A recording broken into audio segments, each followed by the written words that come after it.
Charlie Kirk went and stood on a stage, took all comers and said, okay, prove me wrong, let's have this debate. That is part of the problem now with this younger generation, that they don't know how to think. They don't know how to hear opposing views and not take it as a personal attack. I think this is the start of the fall of the Labour government. I do not believe they'll be in for the full tenure. Starmer's on the ropes and he's on his way out.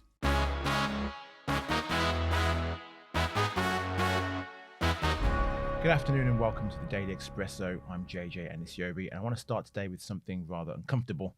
Charlie Kirk, the American political activist, is dead. You don't have to agree with him to show him respect. You don't even have to like him, but he was someone who travelled across the US, standing on stages and inviting people to challenge him, to debate him, to ask him anything. Yes, he was a Republican. He was also a friend of Donald Trump and an important voice in the MAGA movement, but he was also a son, a Christian, a father, and he didn't deserve to lose his life because of politics.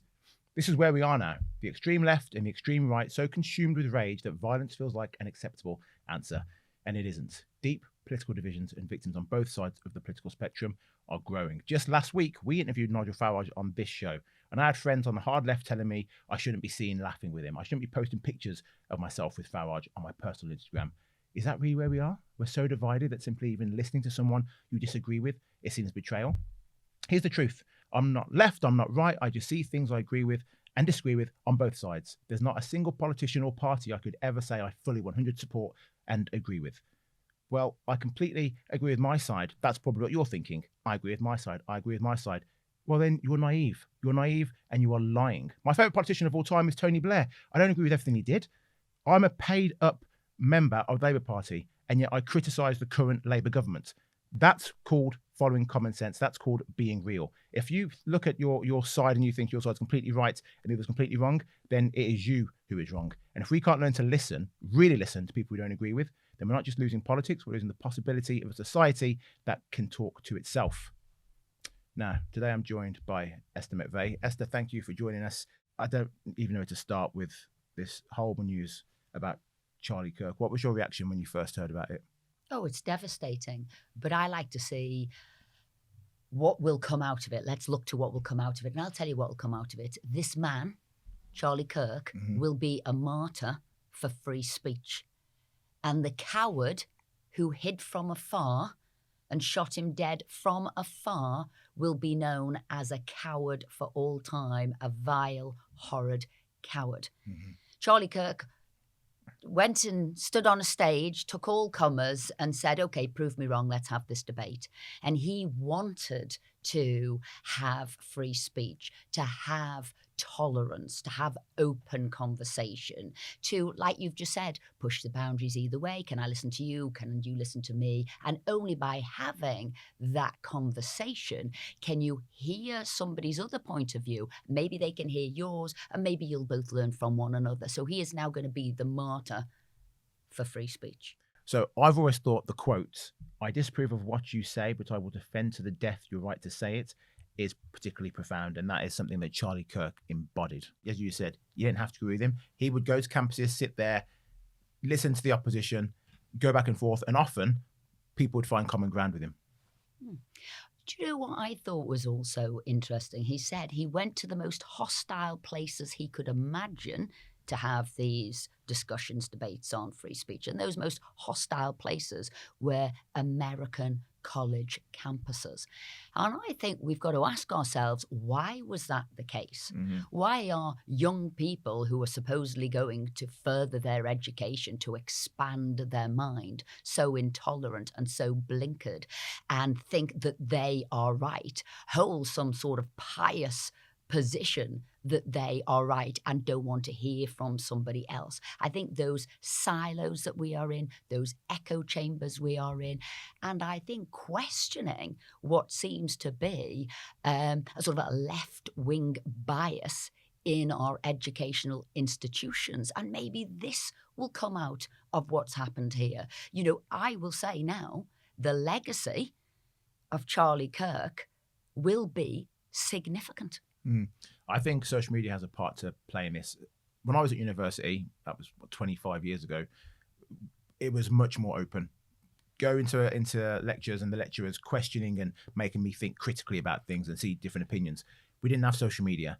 if someone disagrees with me on Twitter, they can just be blocked. I don't have to hear other opinions. I can silence everyone else's opinions, and the algorithm will just filter things that I keep liking and agreeing with. So I think that is part of the problem now with this younger generation, that they don't know how to think. They don't know how to hear opposing views and not take it as a personal attack. Oh, there's definitely echo chambers. There's definitely, you can self-select what you want to hear, and that endorses your rightness, as it were, on a certain subject. I also wonder too, because people have said this for a long time, because we are always on IT, on social media, on the internet, that our interaction with people has suffered. Our ability to hold a conversation has suffered. I now know kids who hate even picking up the phone to talk about anything. They won't do it, and they'll just send an email. There's a cowardice in there, in a way. I've always thought it's really important that you speak. We are social creatures. We need interaction with one another. So it's not just social media. It is this lack of interaction in one way or another. And I also think during lockdown and during COVID, again, when people went into their own sort of bubble and stopped that interaction. And I see people now, you know, when I say intolerant, they can fly off the handle for no apparent reason. Their anger levels or their tolerance levels are really, really low. And instead of being able to talk something out, and I say, sort of take the heat out of a situation, they don't. They explode in no time whatsoever, which is what we're seeing. And I think that's something society has got to handle as well. And maybe that conversation needs to be taught in school, from primary school onwards. What can the UK learn from this tragedy, do you think? Well, in a way, we're not sort of siloed now in countries either, are we? We see everything. We heard it immediately. He's an online phenomenon. People, millions and millions of people watch him. They will have seen this. You know, you can only hope that good will come out of it. You'll only hope that people will de-escalate, will want to listen to other people. I don't know if that's just a hope too far on my behalf, particularly when you've seen politicians in this country, which we did just in the last couple of days, John McDonnell at the TUC conference, sort of likening Farage with the Nazis, likening the reform movement with that. Again, an escalation, a polarization, and I'll also say a personalization, which I've seen for a long period of time now in politics. Instead of dealing with the policy, the issue at hand, that's too difficult for some people. So they personalize it. And as I say, they play the man and not the ball. And until we in politics can say, look, this is the issue, how do we cope with it? How do we deal with it? Not vilify an individual. And that's where it becomes targeted. And that's where it becomes dangerous. Charlie Kirk was a massive advocate for gun rights and gun ownership.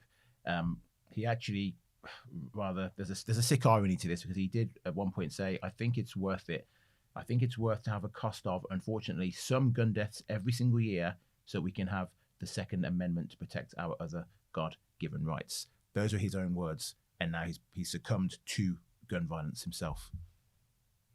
Well, I think that's just a nonsense thing to say that, you know, what he's succumbed to it. What? I don't understand what you're saying. Or justification, you're anti what he says, what you're trying to say. He was basically saying he accepts that people in the US are gonna die from guns every year, and he accepts that that's what has to happen in order for people to have the liberty to own their own guns. People are going to have to die. That's what he said on stage. And I'm saying that there is a sick irony. But why would you have a gun in that regard? Is that protection against a violent action, which his wasn't. His was words and thoughts. And, you know, we are very different in this country. And I'm glad in England we don't have guns. And we don't. So I come from that position. It's a sort of an alien culture to me. But I do respect the freedoms of others, and that's their Second Amendment, sort of the right to bear arms, to protect themselves, as they say it. And number one is the right of free speech. But I think, as I said, you know, a very different society. But I would not, and I don't feel comfortable bringing those two together, because one is the right to protect yourself against violence, and this was a cowardly assassin from afar, as somebody was talking about something, and he was actually, Absolutely. as he said, he's sort of trying to spread the words of positivity and having a debate. But if you look at the amount of school shootings in America, these are not kids who are being targeted for any other reason other than a crazed gunman. But Charlie Kirk, in his own words, was saying people are going to kill people with guns, and that's acceptable as long as everyone else can have guns. Those were his own words. I'm not saying he deserved to be shot dead, but I'm saying he has lived by his own words there, and his warning or his acceptance of, well, some deaths are going to happen because of guns, but that's okay because we get our liberty and our freedom to own guns. Yeah, I think, combining the two, because as you said, a crazed gun person, the person there, people will say, is at fault. It's a crazed person, not the gun. And so you will see mass violence. And we don't have guns in this country, but you've seen people with crossbows. You've seen people with knives. We've seen various other incidents. So that was, yes, they've used it. And you might say it can be done at rapid speed and from afar. But what we've got to deal with there is a person who is mentally unwell, who has committed those heinous crimes. So separate out, as they do in America, the two, the gun from the actual crazed individual. I don't carry a gun, but I'm never going to kill anybody either. So breaking news this morning, it is official. Peter Mandelson has been sacked after more sordid details have emerged about his relationship with Jeffrey Epstein. Back in 2008, Mandelson told Jeffrey Epstein to fight for early release and wrote, "Your friends stay with you and love you," when Epstein was facing charges of procuring a child for prostitution, according to leaked emails. Mandelson went on, "I think the world of you and I feel hopeless and furious about what has happened. I can still barely understand it. It just could not happen in Britain." Disgusting. Starmer was backing his man in the US just a day ago, but this new detail was the straw that broke the camel's back. Those words, Esther, him saying, it's all sycophantic and disgusting. But when Mandelson then knew his best pal was a paedophile and had tried to procure a child for sex. And Mandelson's defense of him is, "I can barely understand it. This could not happen in Britain." I'm sorry, are the laws different over here? Do we just, we ignore paedophiles, do we? Is that what's going on? This is madness. I can't believe it took this long for Starmer to get rid of him. No, and I will say that I think this is the most significant week in politics for the Labour Party. I think it is the start of the end for them. I think this will reveal the rot within the Labour government from the top right the way through. So we had the deputy Prime Minister having to leave last week through, which she admitted herself, avoiding paying tax. And here, what we've seen from a person right at the very, very top, a very murky incident. I mean, it's fast moving at the moment. I think Mandelson thinking that he's standing down will mean a closure on the case and people won't carry on digging. I'm afraid they will, because when you look at when he was friends with Epstein, particularly between the years of 2002 to 2005. Then you work out when Epstein was convicted in 2019 of soliciting child prostitution and sex trafficking. It was for those years that he was friends with him. Yeah. And he was doing business dealings with him. He stayed at his house whilst he was in prison. You then see when he was business secretary, he was doing dealings with Epstein. In 2009, and not only was he the business secretary for the Labour government, he was also sort of the equivalent of the deputy prime minister. He was the first secretary of state under Gordon Brown. So murky, and people are now going to start digging into these. And we've also got big business dealings. The Sempra case, the £1 billion business deal that Epstein was advising him on. So it gets worse and worse and worse. And I think people will start digging. And I think the question that now has to be asked is, why was Mandelson made the ambassador in the first place? There was a lady already there, a lady called Karen Pierce, had done very well. She was friends with the Republican Party. She'd got a meeting straight away between Trump and Starmer, but she was shuffled out. Her tenure wasn't extended, and he was brought in. Why was that? Well, why do you think that was? Because I know this is basically a conspiracy theory from me, but I think Mandelson maybe had something on Starmer or somebody close to Starmer, and he was able to leverage himself into that position. That's my personal opinion. I've got no proof of it. It's my personal opinion. But what do you think? Well, they saw him in one way or another as Mr. Fix-It. He knew everybody. He had a Rolodex, so he was connected. And we know whether it was oligarchs, Russian oligarchs, or whether it was Epstein there. So they must have thought it was somebody who maybe could smooth the waters. And that's why I says it's going to get murkier here. Maybe they did think he could, ease a path. Maybe they did think maybe he owed them a favour. Whatever it is, this is now what people are going to start chipping away at. And the reason it was a curious appointment at the time. This isn't a man who resigned once from government. He had resigned twice from government. He is like a moth to a flame when it comes to being intrigued by power, money. So we had all the issues with him with the Hinduja brothers, Jeffrey Robinson. So there's a catalogue there, isn't there, of him being burnt by power and money. So the appointment was strange. And that's why people keep asking the questions. And I have to say, Kemi Badenoch did very well yesterday when she said, well, how was he assessed? Did he go through the correct procedure? Was he correctly vetted? Can we see that? And it's now coming out. It seems that his vetting was accelerated. Why was that? Yeah. But Labour are supposed to be the adults in the room. They're going to be cleaner than clean. They're going to do everything they can that's transparent, unlike the former government, apparently. But all we're seeing now from Starmer's team and his leadership is that actually he's no better than, say, Boris Johnson. When Boris Johnson had the Cheesegate, having a party in the back garden during lockdown, everyone was calling for him to step down. Everyone saying he must resign.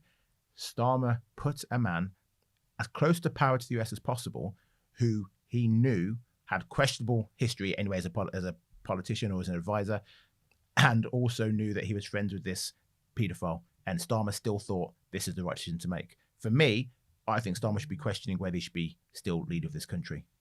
So we've got here, he kept talking about process to Starmer. It's his judgment that's now coming under question. As you rightly say, why did he bring him in? Again, Mandelson had to go when he had to go today because next week we've got a state visit. And Trump won't want to have the connection again with Epstein, Mandelson. So they don't want that. Again, you've got the king at the dinner there, and you've got Prince Andrew's connection with Epstein. Prince Andrew is now lost his job, lost every role, and yet Mandelson didn't, and he was in this job. So it gets so murky, and maybe that is why he had to go today. But the judgment of Starmer is shocking, isn't it? So we had a corruption minister who's got questions over corruption in Bangladesh. You had a transport minister who had questions over fraud. You've got your housing minister standing down over housing. That's why I say this government now seems to be rotten from the top throughout. And I'm afraid Mandelson, I think, is going to accelerate this. I actually think this today, and that's why I call it a seismic week, and today particularly, I think this is the start of the fall of the Labour government. I do not believe they'll be in for the full tenure.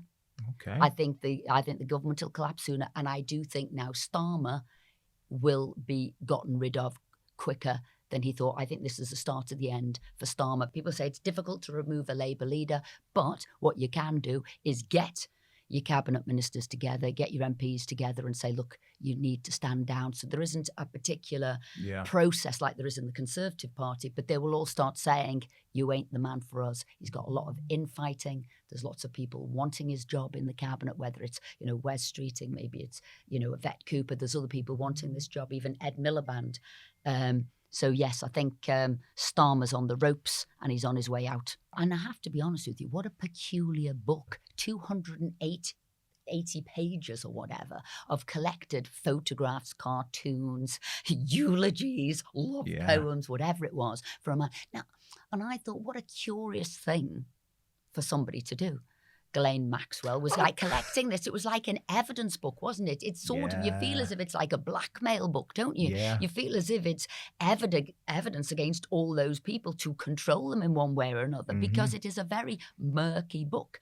And one of the people in it said, oh, you always seem to have a camera. It was like they recorded everything, photographed everything, had everything. This seems to have been supposedly a 50th birthday present, but it seems like a book of evidence.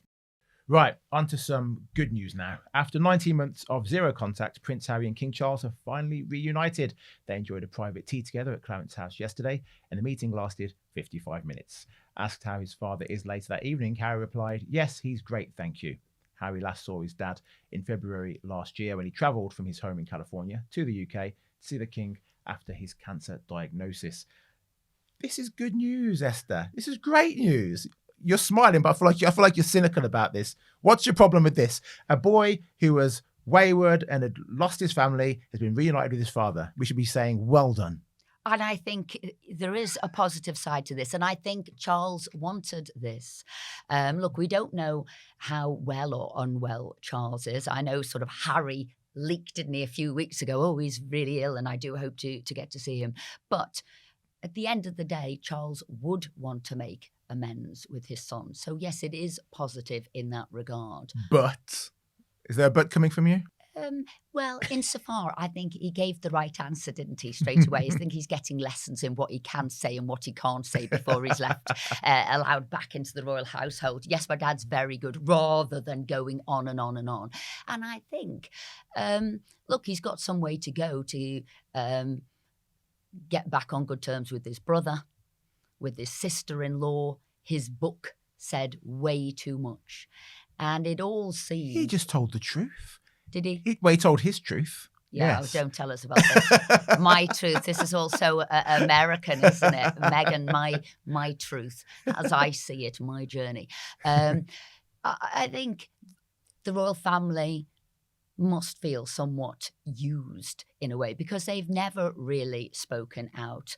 They've always held the tongue. They don't say anything. So to have seen this book by Harry and, Meghan funding their lifestyle, as it were, and then the Netflix series. I mean, it must be heartbreaking to read those things about yourself, about Camilla, about Kate, about... Well, they should behave better then, shouldn't they? Who? The royal family. They should behave better towards Harry then. If they don't have the truth come out. You and Daily Express columnist Cal Malone seem to have the same opinion when it comes to Harry and Meghan and the royal family. You think that the royal family are whiter than white? They haven't said anything. Of course, they've been leaking stuff out from their royal residences. Of course, they've been letting their friends go and speak to journalists and are doing stories on a source from the royal family tells us X, Y, and Z. They're not clean in this either. I will concede Harry maybe gave too much detail about the royals in his book, but again, it's his truth. His truth. If he thinks his wife was ill-treated by them, if I was him, I'd be doing the same thing, defending my wife. I'm sure you would defend your husband too. Really, maybe not. I think it's known as dirty laundry, isn't it? And hanging it out for everybody there. Now, the one thing I would like to understand, because when Meghan came into the royal family, I, for one, thought it was wonderful, actually. And I thought, actually, you've got two brothers here. How are they going to divide out the royal duties? And I thought, William and Kate would have England and Europe. And actually, at a time after Brexit, and when we were looking back to the Commonwealth, how do we use, as it were, our royal family, which is soft power, in the Commonwealth? And actually, I thought they had great connections there. And I thought Meghan and Harry would have been a wonderful addition, as it were, to... I agree. And it's soft power. It is selling the United Kingdom around the world. And I thought with her connections and heritage, I thought they would have done that very well. So I never really understood how that and why that didn't work, in which case I think the royal family or advisors or whoever it is need to look to themselves to say, how did you let that relationship fall apart? How hadn't you planned out so they wouldn't be stepping on each other's toes? There wouldn't be that jealousy, and I'm sure there is, the king and I need to be seen here and Kate, I need to be seen here. Well, they didn't need to. They could have been in total different parts of the world. And at a time when we need, I think, Britain being sold, Britain as a force for good, as I think it is, a democracy around the world, I felt they scored an own goal. I'd agree with all of that, actually. Well, thank you. 55 minutes he was with Harry was with Charles. That isn't a phenomenally long time. If I hadn't seen my family for, I don't know, 2 months, and I've flown into the country, 55 minutes is not. I'd be there for the weekend, at least a few days. 55 minutes is nothing. But I guess the royal family aren't like most families. They're not. And he would probably know that's actually a long period of time. I think last time he saw him, it was literally over a piece of toast. And once that toast was finished, he was out the door. So they do have tight timetables. You are invariably doing something else. He had just flown back, hadn't he, to see him for that period of time. And it was the first time they'd been together. If you remember, back in the summer, they had their people meet to discuss whether this was going to happen. So I think they keep it short and to the point. I guess in that regard, no bad words can be said either. Mm-hmm. It's tightly timed and choreographed, and you want positivity out of it, which I think they always do. Having met the Queen when she was alive, as in Queen Elizabeth, when I became a Secretary of State and I was given my sort of, stamp of the post I held, they are past masters in getting you into a room, making you feel very good about yourself, saying a few words. You get like half a cup of tea, so it doesn't take too long in a tiny little cup. And then it's magical how they do it. They say hello, and she's turning you round without you even knowing it, and you're back out the door in no time whatsoever. So they are wonderful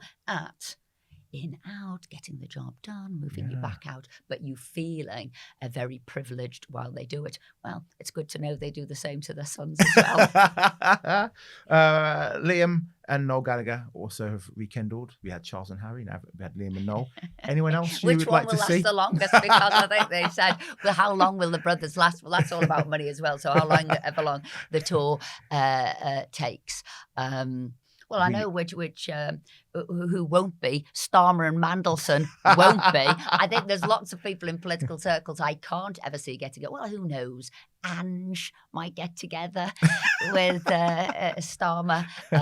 Who knows? Or, I'm wondering, Diane Abbott might join up with Jeremy Corbyn. Yes, they could get back together in the same party. Yeah, well, See what I mean? Yeah, they were a couple. Friend. They were a couple. They were a couple. They dated. Watch this space. She could join his party. Well, Esther, I hope you will join me again same time next week. That is all we have time for today. Thank you for watching the Daily Expresso, and join us tomorrow, where me and my boss Sam Lister will answer the best questions, letters, and comments from you, our wonderful viewer. Like, subscribe, and we'll see you then.